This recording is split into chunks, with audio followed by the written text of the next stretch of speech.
I did a video very recently. Yesterday, day before. Anyways, about the WWE and the ongoing issues that the company has. There was a podcast with Chris Jericho right after Double or Nothing, and I'm going to link to it in the description for this video. And it is an hour and a half I spent this morning when I normally would be doing hockey videos, where I listened to every word of it. And I'm not really a podcast guy, which is weird because I have a podcast for my hockey channel. And I do the odd 15, 20 minute here and there.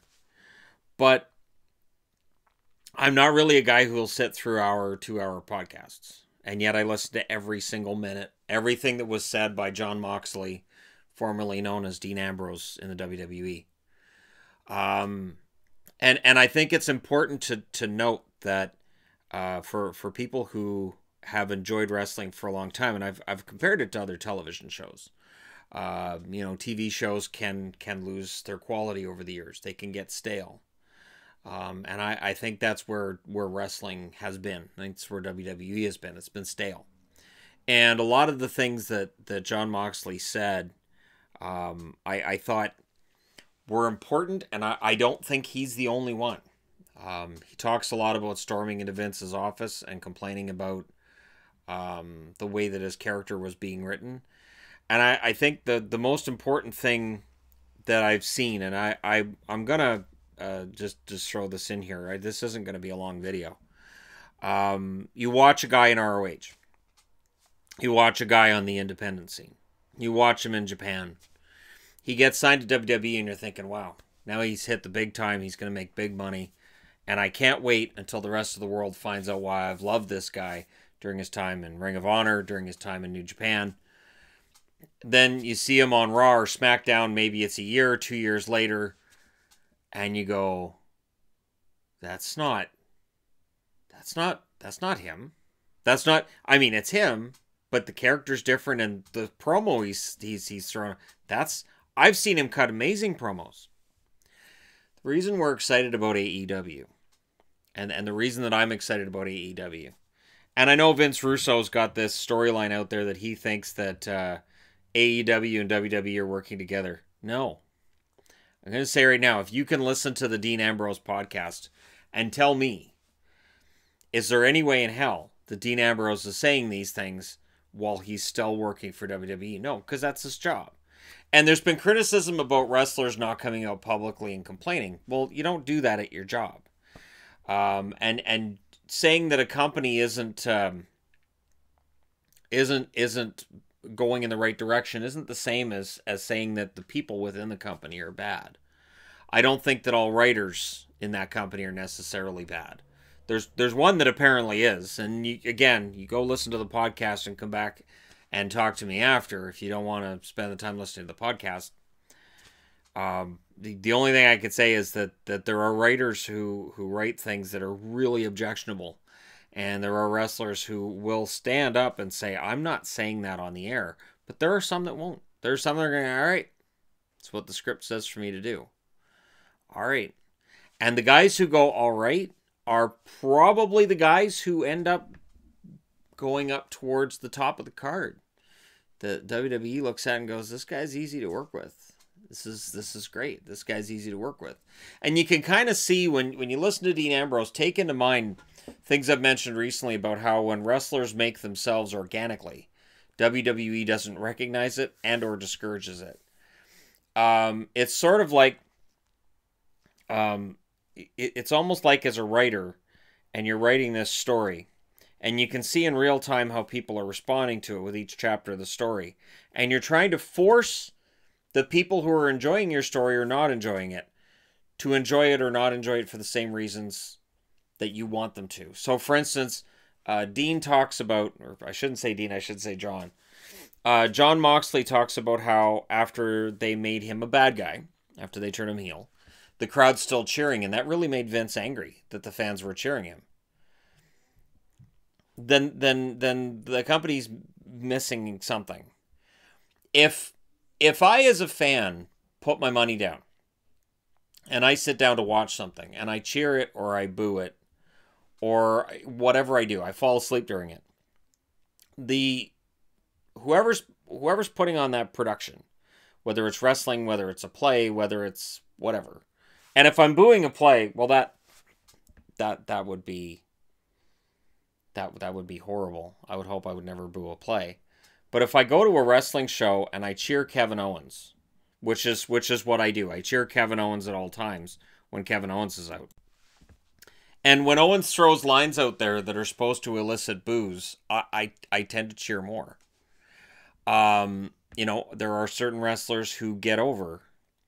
And there was a time where the company seemed to understand that, and they go, okay, this guy, the crowd gets it, so we'll give him more leeway, more screen time, and make it work. Now, the number one complaint with wrestling this week on WWE was you have Shane McMahon for about a half an hour of both Raw and SmackDown.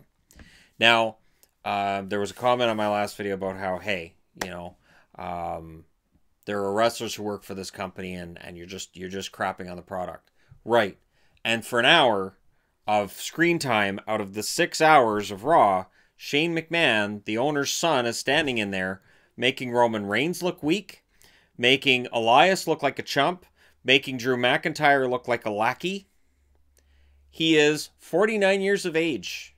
He is not a professional wrestler in the traditional sense. Now, he's wrestled in matches for decades. I get it. But he should not be getting this kind of a push when he's nearing 50 years of age. And you've got all this talent in the back with guys like Shinsuke Nakamura, with Rusev. You look at what Cesaro's done. Cesaro, they break him off from the bar, and he's in this weird one-up, one-down feud with Ricochet. Ricochet, who came up to the roster with a lot of bluster, but other than keeping that amazing entrance in place for him, Ricochet really hasn't done anything. EC3 still hasn't talked, hasn't said a word, nothing. And you can tell he's miserable.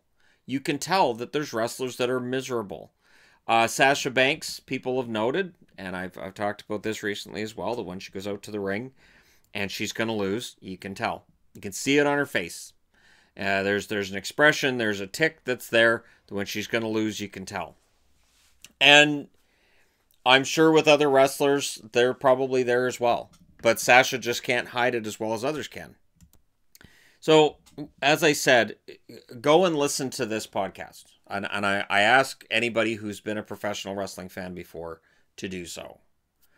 Because it's important. Now, I watched What Culture talking about it, and they just go over the notes. I don't think that does it justice. There's nothing I can do in this video to do it justice other than to tell somebody, if you've ever been a wrestling fan, to go and listen to it. Because what it does is it gives you a window into just how poor it was an experience for Jon Moxley. And it leaves you asking the question, how many more people right now are feeling that exact same way? How many other people are listening to this podcast and saying, I've been in exactly that spot, where they have some absolutely ridiculous thing thrown at them, and they're like, really? This is stupid. Why do I? All right. And you try to get it changed, and you're not allowed. You're told, nope, that's the script, go out and do it. And it's got to be a frustrating time. And what it does is it brings to light all of these things that the dirt sheets have been talking about for years. All this stuff that I've seen people saying, it's just dirt sheets, ignore it. Until there's no named sources, so it's all just crap. Just dirt sheets trying to stir stuff up. No. So go over and listen to it. As I said, I'll link to it in the description to this video. Let me know what you guys think. And, Jericho himself was having WWE wrestlers on Talk as Jericho when he signed with AEW. WWE decided they're not going to let WWE wrestlers go on his podcast anymore. We'll see how that turns out and how future interviews work. Let me know what you guys think, though, in the comment section below. Again, especially if you've listened to the podcast, because it's really important. I wouldn't say it was important if it wasn't. Don't forget to hit like and subscribe if you're browsing your way through, you just haven't upon this video. And there are other entertainment things going on that aren't wrestling related. I have a movie review to upload as soon as I'm done this video as well, which doesn't have me in it, which might be a benefit for some Some people might say this is a great video because Shannon's not in it.